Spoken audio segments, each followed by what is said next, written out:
விருத்தாச்சலம் அருகே காதலித்து 2 முறை தாலி கட்டிய காதலன் சேர்ந்து வாழ மறுத்ததால் மனமுடைந்து விஷமருந்திய காதலி உயிருக்கு ஆபத்தான நிலையில் மருத்துவமனையில் அனுமதிக்கப்பட்டிருக்கிறார். விசாரணையில் தெரிய வந்தது என்ன?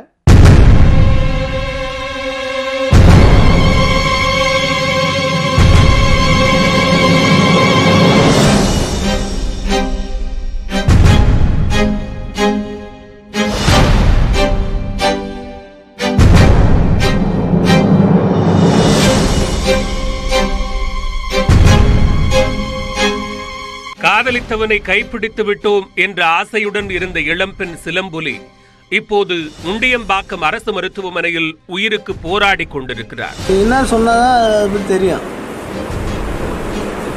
என்ன பிரச்சனை?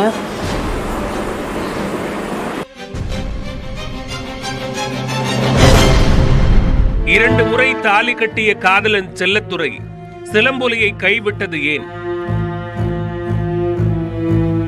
என்ன நடந்தது சிலம்பொலிக்கு?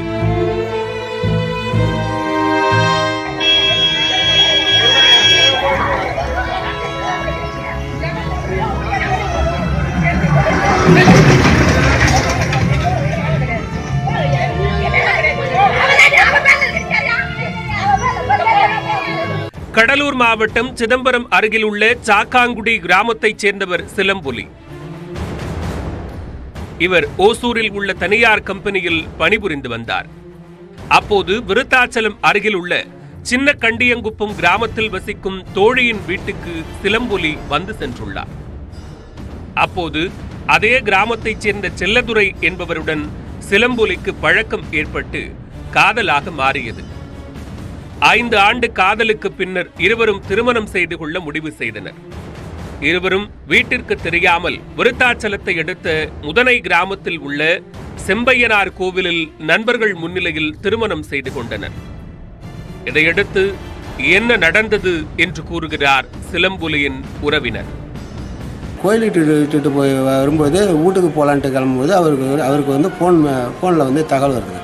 ஃபோனில் தகவல் வந்து அவங்க அம்மா அவுட் ஸ்பீக்கரில் அந்த பொண்ணு காதில் விழுந்துட்டு தாலியை கைட்டி பிடிங்கிட்டு அந்த பொண்ணை விட்டுட்டு செல்லுகளில் எல்லாத்தையும் பிடிங்கிட்டு வந்தோம்னா ஃபோன் தகவலுங்க. அது அந்த ஃபோன் வந்ததுலேருந்து இந்த பையன் வந்து இந்த தாலியை கூட 2 நாள் கழிச்சு வந்துட்டுக்கிறான், 2 நாள் கழிச்சு வந்துட்டு தாலியை கூடன்னு 2-3 மணி நேரம் உங்களுக்குள்ள போராட்டமாக இருந்திருக்கு. இது சண்டை வந்திருக்கு. சண்டை வந்து திரும்ப வந்து இந்த பையன் எப்படி பிடுங்கினான்னு தெரியலங்க, தாலியை கைட்டிட்டு 2 நாள் கழிச்சு வந்து இட்டுக்கிறேன் தெரிஞ்சு பொண்ணை விட்டுட்டு போயிட்டான். அது சம்மந்தமாக 16ஆம் தேதி வந்து மகளிர் காவல் நிலையத்தில் கம்ப்ளைண்ட் கொடுத்தோம். கம்ப்ளைண்ட்டை கொடுத்தபோது திரும்ப அதுலேருந்து ஒரு 10 நாள் வரைக்கும் இந்த பையன் வந்து இட்டுட்டு வரேன் நான் வரேன்ட்டு நிறைய பேர் வந்தாங்க போனாங்க. அவங்கவுங்களும் ஒரு டைம் சொன்னாங்க. ஆனால் இப்போ காலையிலேருந்து சாயந்தரம் வரைக்கும் உட்காந்து எழுந்து வீட்டுக்கு போனதாங்க மிச்சம், வரவே இல்லை. வருவார் என்று எதிர்பார்த்த காதலன் வராமல் போனதால் டிசம்பர் 26ஆம் தேதி காதலன் வீட்டிற்கே சிலம்பொலி சென்று விட்டார். அங்கு அவரை சரமாரியாக தாக்கிய செல்லதுரையின் தாய் வெளியே விரட்டிவிட்டார்.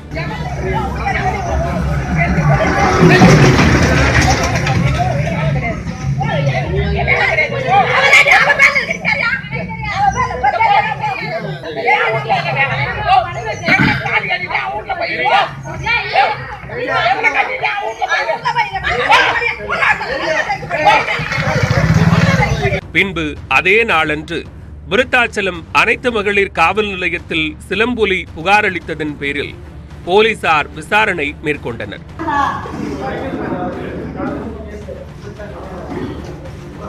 டிசம்பர் 27ஆம் தேதி காவல் நிலையம் சென்ற செல்லதுரை சிலம்பொலியுடன் சேர்ந்து வாழ விரும்புவதாக கூறி மீண்டும் தாலி கட்டினார். நெக்ஸ்ட் இந்த 27ஆம் தேதி நடந்த கல்யாணத்தை வந்துங்க 31ஆம் தேதி பதிவு பண்ணிக்கிட்டு ஒரு வீடு வாடகை பார்த்துக்கிட்டு இட்டுட்டு போகிறான் அப்படின்னு சொல்லி பொதுமக்கள் அதாவது முக்கியஸ்தர் முன்னிலையில் வந்து சொன்னாருங்க. சரி அவங்க சொன்னாங்களும் பெரியவங்க சொல்கிறது தான் அப்படின்ட்டு இந்த பொண்ணு வந்து அந்த காவல் நிலையத்தில் இந்த பையன் சொன்னாருங்க. அதை நம்பி நாங்களும் சரி என்ன பொண்ணு வீட்டுக்கு அனுப்பி வைங்க அப்படின்னு சொல்லி அவங்க மகளிர் காவல் நிலையம் வந்த பஞ்சாயத்துங்கள் எல்லாம் சொன்னாங்க. அதனால் வீட்டுக்கு போயிருந்ததுங்க. ஒரு வாரமாக அந்த 31ஆம் தேதி முடிஞ்சு மறுநாள் வந்து காவல் நிலையத்தில் வந்து இந்த திருமணத்தை பதிவு பண்ணுறதுக்கு கேட்டுங்க. அதுலேருந்து நாள் கடத்தினாங்க. இன்னைக்கு நாளைக்குன்னு இப்படியே சொல்லிகிட்டே இருந்தாங்க. மீண்டும் சில நாட்கள் செல்லதுரை இழுத்தடிக்க சிலம்பொலியின் புகாரின் பேரில் போலீசார் அவரை அழைத்து விசாரித்தனர். ஜனவரி 30ஆம் தேதிக்குள் பதிவு திருமணம் செய்து கொள்வதாக ஒரு தாளில் எழுதி கொடுத்து கையெழுத்திட்டார் செல்லதுரை. 3வது முறையும் செல்லதுரை சொன்னபடி நடக்காததால் மனம் விரக்தியடைந்த சிலம்பொலி செவ்வாய்க்கிழமை விருத்தாச்சலம் மகளிர் காவல் நிலையத்திற்கு சென்று நடவடிக்கை எடுக்கும்படி கோரினார். அதையடுத்து விஷமருந்தி விட்டு செல்லதுரை வீட்டிற்கு சென்று அங்கு அமர்ந்து தர்ணாவில் ஈடுபட்டார். அப்போது திடீரென வாந்தி எடுத்து மயங்கி விழுந்தார். சிலம்பொலியை மீட்ட அக்கம் பக்கத்தினர் அவரை விருத்தாச்சலம் அரசு மருத்துவமனையில் சேர்த்தனர். அங்கு அவருக்கு தீவிர சிகிச்சை பிரிவில் சிகிச்சை அளிக்கப்பட்டது.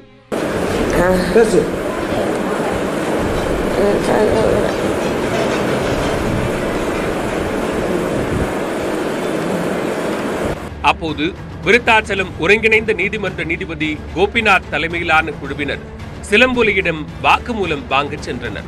சிலம்பொலி சுய நினைவின்றி இருந்ததால் எதுவும் கூறவில்லை என்கின்றனர் போலீசார். இதையடுத்து மேல் சிகிச்சைக்காக விழுப்புரம் முண்டியம்பாக்கம் அரசு மருத்துவமனைக்கு சிலம்பொலி கொண்டு செல்லப்பட்டார். இதுகுறித்து விருத்தாச்சலம் போலீசார் விசாரித்து வருகின்றனர். இதனிடையே செல்லதுரை மற்றும் அவரது குடும்பத்தினர் வெளியூர் சென்று விட்டதாக கூறப்படுகிறது. அவரது வீடு பூட்டப்பட்டுள்ளது. காதலனுடன் சேர்ந்து வாழ வேண்டும் என்பது மட்டுமே சிலம்பொலியின் கோரிக்கை. அது நிறைவேற வேண்டும் என்று அவரது குடும்பத்தினர் எதிர்பார்த்துக் கொண்டிருக்கின்றனர்.